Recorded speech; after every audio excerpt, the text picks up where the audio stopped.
দেশের চলমান রাজনৈতিক পরিস্থিতিতে যুগপৎ আন্দোলনের শরিক রাজনৈতিক দল ও জোটগুলোর সঙ্গে ফের বৈঠক করছে বিএনপি। বৈঠকে কি নিয়ে আলোচনা চলছে তা এখনো জানা যায়নি, তবে ধারণা করা হচ্ছে যে কোনো পরিস্থিতিতে ঐক্যবদ্ধ থাকতেই তারা এই বৈঠক করছে। এখান থেকে আসতে পারে পরবর্তী রাজনৈতিক সিদ্ধান্ত কি হবে তার রোডম্যাপ।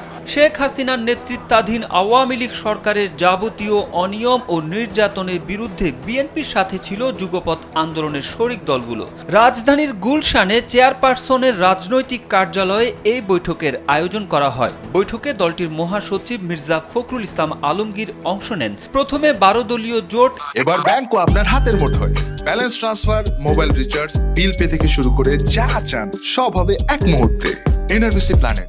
এরপর জাতীয়তাবাদী সমমনা জোট এলডিপি লেবার পার্টির সঙ্গে বৈঠক হওয়ার কথা বিএনপির লিয়াজো কমিটির।